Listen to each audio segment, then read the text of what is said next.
कृष्ण चैतन्य प्रभु नित्यानंद श्री अद्वैत गदाधर शिवासादि गौर भक्तवृंद। हरे कृष्ण कृष्ण कृष्ण हरे हरे, हरे राम राम राम हरे हरे।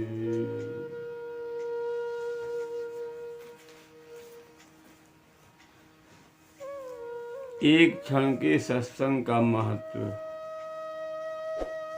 क्षणार्धेऽपि नापि तुल्ये न स्वर्गं न पुनर्भवम् भगवत्सङ्गी सङ्गस्य मर्त्यानां किं तादृशः।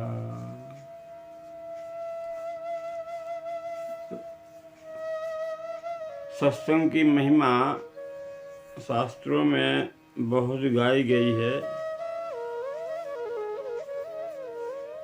बिन सत्संग विवेक न होई, राम कृपा बिन सुलभ न सोई। बिना सत्संग के विवेक की जागृति नहीं होती और सत्संग मिलता है भगवत कृपा से। जीव को एक क्षण का भी सत्संग मिल जाए तो उसका बेड़ा पार हो जाए। एक क्षण के सत्संग की महिमा शास्त्रों में भी गाई गई है, रामायण में, भागवत में।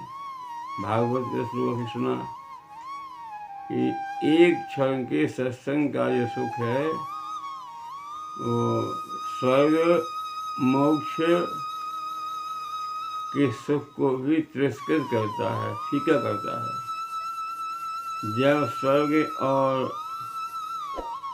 मोक्ष का सुख भी बराबरी नहीं कर सकता है तो मर्त्या नाम किम तासुषा, मर्त्य लोक के सुखों की तो बात ही क्या है। रामायण में भी लिखा हुआ है, तात स्वर्ग अपवर्ग सुख धैर्य तुलाइक अंग, तुलही न ताहि सकल मिली, जो सुख लव सत्संग। ताद स्वर्ग अपवर्ग सुख धरई तुला एक अंग। एक तराजू के पलड़े पर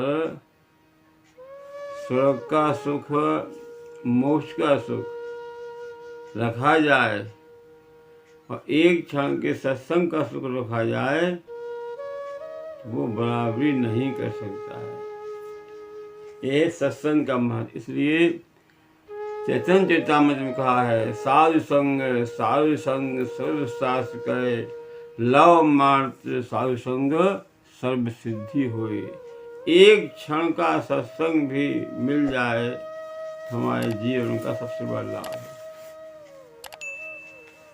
ये महिमा है सत्संग की।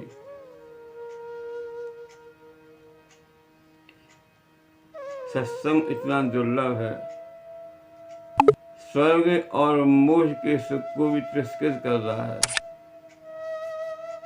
तो मृत्यु लोक की तो बात ही क्या है। तो अभी अपन विचार करें तो अभी हमारे जीवन में एक क्षण का सत्संग भी नहीं घटा है। यदि घटा होता तो सारे सुख फीके लग रहे होते।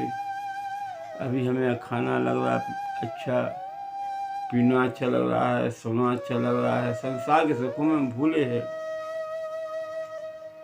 सिद्ध होता है कि अभी हमारे जीवन में सत्संग नहीं घटित हुआ। यह सत्संग घटित हुआ है तो हमारे शरीर में जंग लगी हुई है। तो सत्संग प्रभाव से होना है। सत्संग है पारस, और पारस का संग यदि लोहे से हो जाए तो निश्चय सोना बनेगा। संत हैं पारस, पारस में और संत में भेद अधिक कर जान, वो लोहा सोना करें, ये करें आप समान।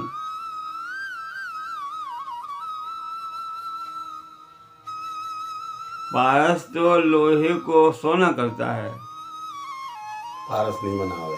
तो पारस नहीं बनाएगा। और संत रूपी पारस से जो छिप जाएगा वो संत बन संत ही जाएगा। बनाएगा। ये विशेषता है।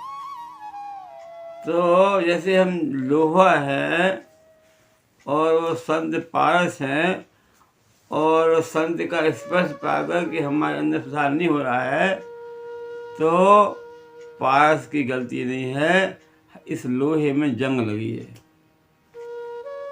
यदि लोहे में जंग लगी है तो पारस से स्पर्श कर ले तो अभी वो सोना नहीं बनेगा, क्योंकि जंग लगी है, स्पर्श सही नहीं हो रहा। स्पर्श ही नहीं हो रहा है। इसी तरह से ये सत्संग घटित हुआ है, सत्संग हुआ है हमारे जीवन में, हमें निश्चय होना चाहिए। हमारा नहीं हो रहा है तो इस शरीर में जंग लगी है, सत्संग का स्पर्श नहीं हुआ है, माया की जंग लगी है। सत्संग को हमने महत्व नहीं दिया है, इसलिए जीवन में असर नहीं हुआ है।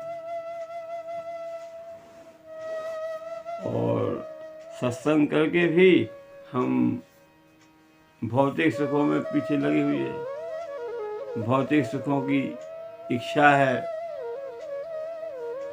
जब स्वर्ग के लोग मोक्ष के सुख फीके हैं तो इस संसार के सुख क्या महत्व रखते हैं। हम संसार के सुखों में भूले हैं। यदि कहीं कोई सत्संग हो रहा है और दूसरी जगह कुछ रुपए बढ़ रहे हैं, सत्संग छोड़ के वहाँ हम चले जाएंगे। जरा से रुपयों में हम सत्संग छोड़ देंगे, सोचेंगे कि सत्संग तो रोज मिल ही जाएगा, भाई ये पैसा कहाँ मिल रहा है। तो अभी हमने सत्संग को समझा नहीं है। एक साधारण तुच्छ रुपये पैसे के पीछे भी हम सत्संग छोड़ देते हैं। तो ये महत्व हमारे अंदर में है, महत्व बुद्धि नहीं सत्संग में, इसलिए सत्संग प्रभाव जीवन में नहीं हो रहा है। हमारे अंदर माया की परत है, माया की जंग लगी हुई है, इसलिए संत रूपी पार से स्पर्श होने पर भी, उनका संग होने पर भी हमारा अभी तक कोई सुधार नहीं हुआ।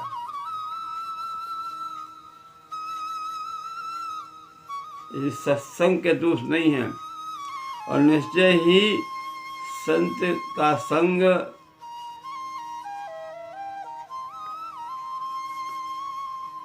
मिलता है।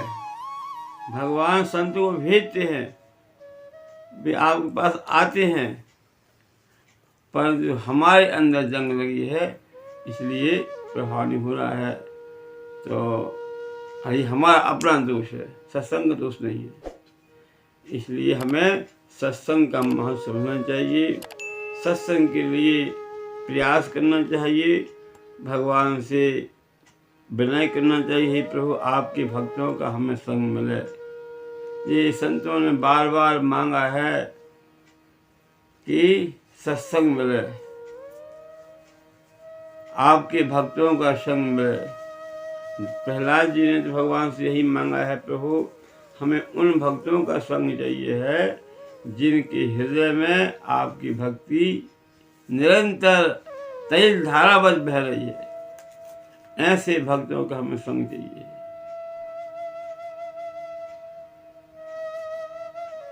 भक्त यही मांगते हैं, हमें मुक्त नहीं होना, हमें सत्संग चाहिए। स्वयं हनुमान जी महाराज भगवान के धाम नहीं गए। भगवान जब जा रहे थे विमान पर बैठ करके सारी अयोध्या को चढ़ा लिया और हनुमान जी बाहर रहे। क्यों रहे? कि हमें यहाँ से नहीं जाना है, बैकुंठ नहीं जाना है, क्योंकि बैकुंठ में वो सुख नहीं है जो सुख आवी कथा में है। कबीर जाति तो यहाँ तो कहते हैं कि राम बुलावा आ गया, दिया कबीरा रोय। जो सुख साधु संग में सो बैकुंठ न होय।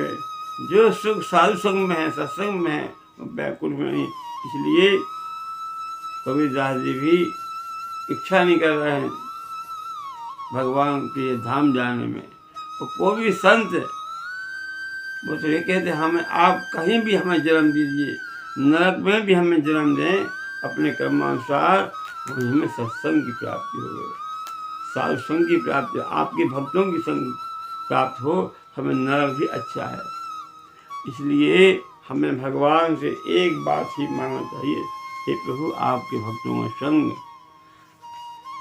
आपके भक्तों के संग से ही हमें भक्ति प्राप्त होगी। भगवान कपिल देव माता देवहूति को समझाते हुए कहे सत्संग से क्या होता है, सतांग प्रसंगाद मम वीर संविदो भवन्ति हृदकरसायना कथा तज्जोष्णादात पवर्ग वर्तमनि श्रद्धार्थी भक्ति अनुक्रमति। माता देवहूति भगवान से कह रही है, हे प्रभु सतांग प्रसंगाद, संतों के संग में मेरी वीर बसी कथाएं होती हैं, जिनको सुनने से शीघ्र ही मुक्ति का रास्ता खुल जाता है। श्रद्धा भक्ति अनुक्रमश्यति, क्रम से मिल जाती है। ये भगवान माता जी को समझाते हुए कह रहे हैं, हे माता मेरे संतों के संग में ताकत भरी कथाएं होती हैं, उनको सुनने से जीव का हृदय पवित्र होता है, श्रद्धा उत्पन्न होती है, रति होती है, भक्ति होती है। इसलिए हमें सत्संग करना चाहिए। सत्संग हमें किसी भी कीमत से प्राप्त करना चाहिए। सब कुछ लग जाए तो सत्संग मिल जाए तो हमारा जीवन सफल हो जाए। इस प्रकार भगवान की सत्संग की महिमा है। हरे कृष्ण कृष्ण कृष्ण हरे हरे, हरे राम राम राम हरे।